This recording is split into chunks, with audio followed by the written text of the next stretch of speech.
Well, that just happened. Team USA just won gold, and for most people that shouldn't be a major surprise, but that didn't make it any less entertaining, because Stephen Curry just put on one of the greatest fourth quarter performances in basketball history, crushing the hopes of not just every player on the opposing team, but every fan in the arena and every French person watching at home. Because whilst this game wasn't as close as USA's semi-final win against Serbia, it was just as dramatic for a different reason. A reason that involves the greatest shooter to ever live putting on a masterclass of a performance. A performance so great that in the fourth quarter of the game, France were double teaming Steph Curry. Yeah, you have LeBron James, Kevin Durant, and Devin Booker on the floor. That's cool, but we're gonna double team Steph Curry because we are so frightened of what he could do with the ball in his hands, and even still, it didn't matter. Because the final dagger of this legendary game and legendary Olympics was Steph Curry giving the ball up after being doubled, getting the ball back, and then with the shot clock winding down, a step back over two French defenders from about 30 feet to seal the game. And after he struggled for the first 8 exhibition and Olympic games... Hey, Ann said I just showed up 3 days ago. Hey, my boy just got the Bears about 3 days ago, but we so glad he got here. Yeah, after only arriving in Paris a few days ago, Steph decided he wasn't just going to be good in the fourth quarter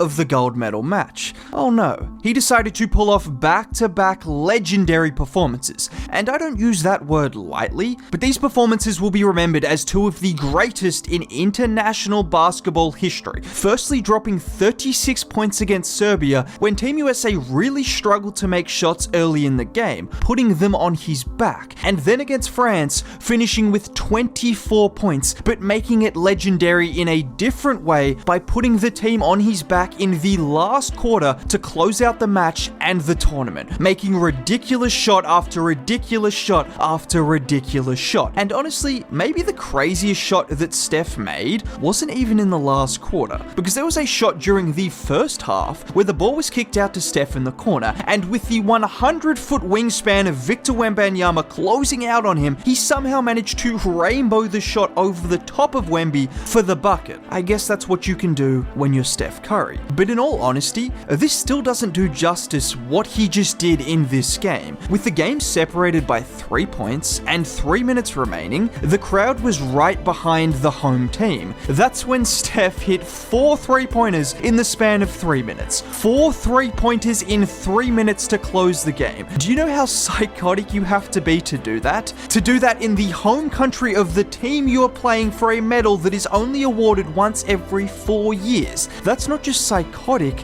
it's cruel. And yet it was beautiful at the same time. And Steph is one of one. We all know that. But it was Team USA's ability to shoot the absolute lights out every single game of this Olympics that had me speechless. Obviously, I expected them to win, like most of you guys probably did, and I expected them to make a lot of shots. But even with a team this talented, there is normally a level of shooting variance. Team USA played 6 games at this tournament. They shot below 43% from 3 in one of those 6 games, including shooting 48% against Brazil, 50% against Serbia, and 50% against France in the knockout games. I am confident in saying we will never, ever see a shooting performance like this again. And I can confidently say that because when are we going to see a team with Steph Curry, Kevin Durant, Devin Booker, and co on the same team? And all of this without mentioning the tournament MVP. The old man who is so old that his own damn son is playing with him in the NBA, yet he's still good enough to be the best player on a team full of the best players on earth. Well, obviously minus a few really, really good players, but you get what I'm saying. He's ridiculous. It's fine. There's no need to hate anymore on any of these players. You can still debate who your GOAT is. I'm not interested in doing that. I'm just interested in giving props to a guy who is the most consistent player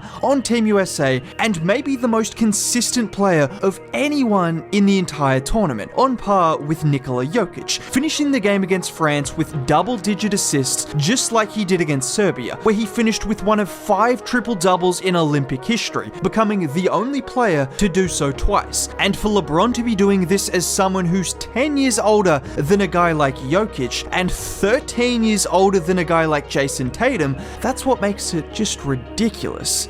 And should we talk about Jason Tatum? Because I know it's been a topic of contention, and we all know he's a fantastic player, but the reality is, this had nothing to do with reputation like some people are suggesting. This was just a case of multiple guys outplaying him in the position he would have otherwise occupied. It's not a diss on Tatum, it's just the reality. Another one of those guys was Devin Booker, because whilst he's obviously not the same type of player as Jason Tatum, he took on the role of doing absolutely everything for Team USA. And I've talked about this before, but when USA lost at the World Championship, Kyle Kuzma made this tweet, talking about how they needed someone who would be willing to sacrifice for the team. And it's one thing when you have a good player sacrificing a few touches to play a role, a guy like Derek White. We see that all the time in the NBA, but when you have a superstar comfortably taking anywhere from 2 to 10 shots a game and playing the best defense of his career, that's when your team goes to the next level. And it felt like no matter who was going off for USA, whether it was LeBron or Steph or KD, there was always Devin Booker next to those guys to knock down shots, to move the ball on offense, and work his tail off on the defensive side of the floor. And for him to go from a guy that was once seen as an empty stats player who only cared about scoring to now winning a gold medal on the back of doing everything while still scoring the ball because he's just that good, that's the kind of story that makes Team USA so interesting outside of the dominance. And it wasn't just me who saw the impact Book made, with Steve Kerr calling him the unsung MVP, and then Steph Curry also echoing that sentiment. This is also the kind of performance and experience that makes you believe Devin Booker could be the star of Team USA in 4 years' time. Or even if he's not the star, we all know he'll be one of the key contributors because he'll find a way to win just like he did in this Olympics and the last. And you know who else needs a big